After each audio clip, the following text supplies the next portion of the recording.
Яңалыклар чыгарылыш үз эшен башлап җибәрде. Студияда Алина Хисматуллина, хәерле кич.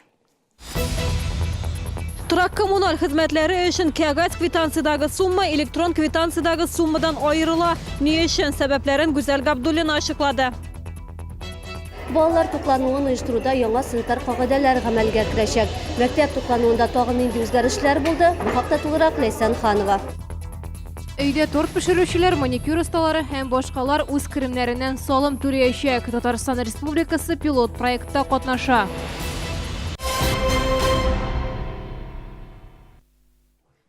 Торак коммуналь хезмәтләр өчен электрон һәм кәгазь квитанцияләрдә төрле суммалар күрсәтелгән. Аерма 217 сум. Шәһәрдәшебез әлеге проблема белән Чаллы ТВ редакциясенең кайнар элемтә телефонына мөрәҗәгать итте. Ират аптырашта, ул декабрь аенда алынган хезмәтләр өчен кайсы сумманы түләргә кирәклеген белми. Теманы Гүзәл Габдуллина дәвам итә. Ринат Закиров декабрьдә алдагы айда күрсәтелгән коммуналь хезмәтләр өчен арттырып түләгән. Бу сумма декабрь чыгымнарын һәм өлешчә гыйнварныкын каплар өчен дә җиткән. Агымдагы айга уртача 200 сумга артык акча калган. Әмма арттырып түләнгән сумма кәгазь квитанциядә гына чагылган. Шәһәрдәшебез хәзер кайсы квитанция буенча түләргә белми. Электронныйдан карап түләй башлаган идем. Хатаны күрдем дә управляющий компанияга бардым. У электротехниковка.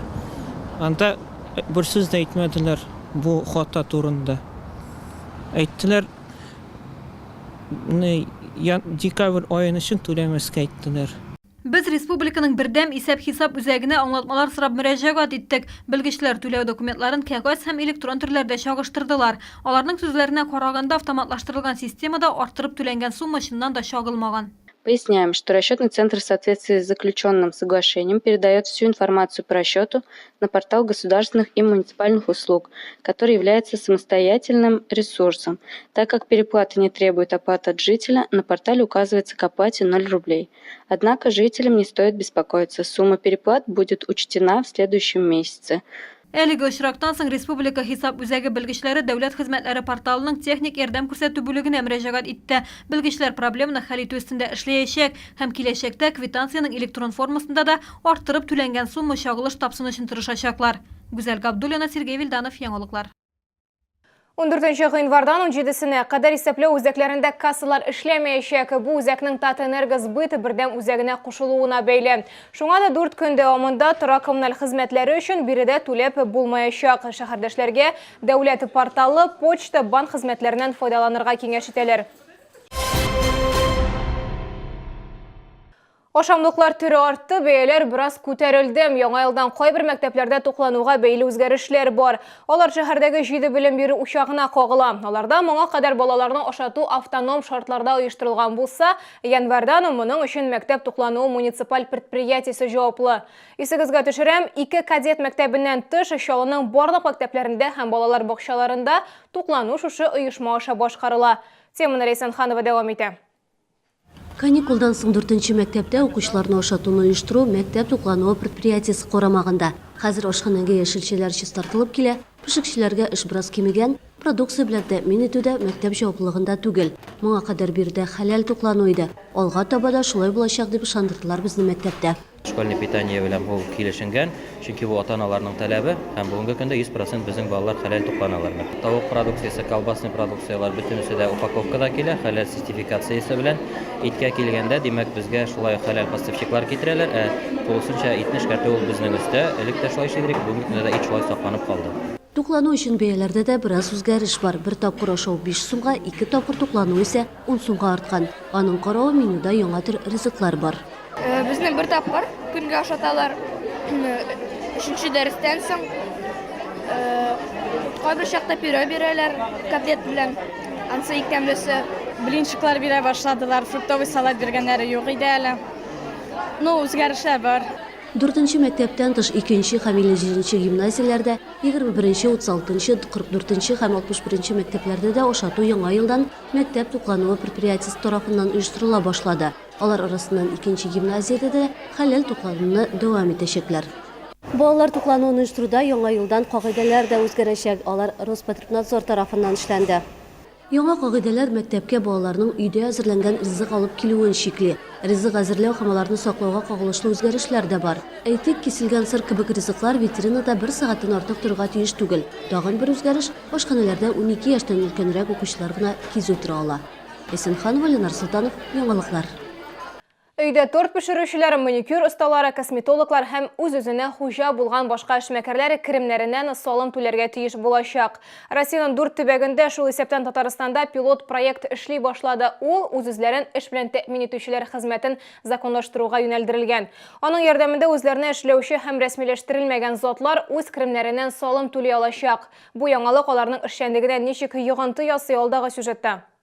Ольга Маланчева инде 1 елга якын курчаклар тегә күңел өчен башкарган эш табыш китерә башлаган. Сатып алучылары да шактый. Шәһәрдәшебез үз керемнәрен законлаштырырга мөмкинлек бирүче яңа закон проектын хуплый. Но очень много вопросов, но тоже узнавали, что по самозанятости была такая некая черная дыра в проектах, в законодательстве.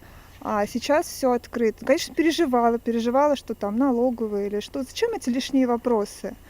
Вот. А сейчас, я думаю, все будет намного проще для всех.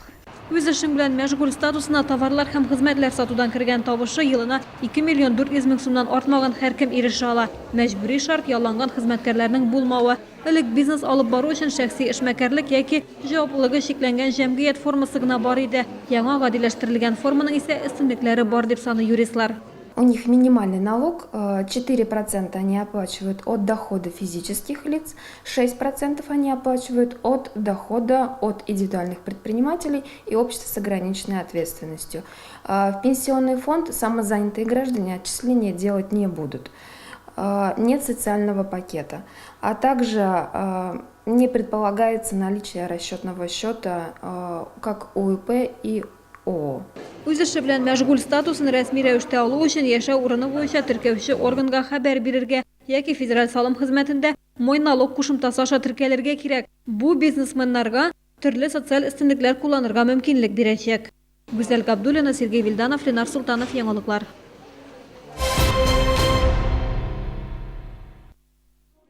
Алабуга дәүләт музей тыюлыгының күргәзмәләр залында яңа күргәзмә ачылды. 2019 елның тәүге күргәзмәсе Петр Чайковскийга багышлана. Анда мәшһүр композиторның туган төбәге Воткинскийдагы музей утарыннан үзенчәлекле экспонатлар алып килгәннәр. Чайковскийның оперлары буенча иҗат ителгән фарфор курчаклар аеруча игътибарга лаек. Быел Алабуга музей тыюлыгы үзенең 30 еллыгын билгеләп үтә. Күп кенә кызыклы вакыйгалар көтелә. Беренче күргәзмә театр елын ача. Тулырак хәбәрчеләребездән. 10 опера, 3 балет, 6 симфония. Петр Чайковский безгә гаять зур музыкаль мирас калдырган.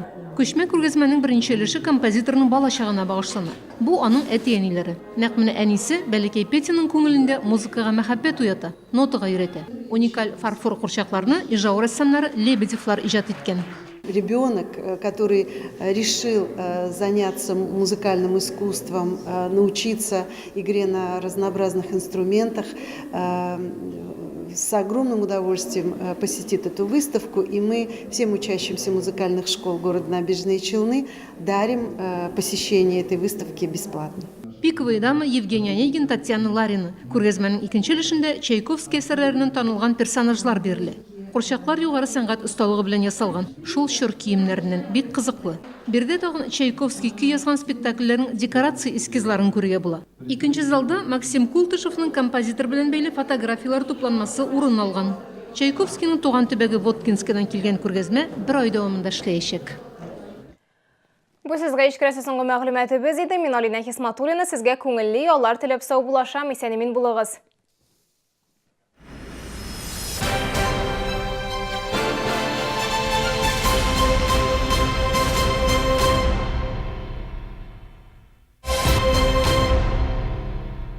В Эссен весь январь режем цены. Яблоки Голден 1 килограмм 69,90. Акция действует с 8 по 14 января в гипермаркетах Эссен. 12-13 января в ТЦ «Арзан» обувная фабрика город Киров принимает обувь в ремонт.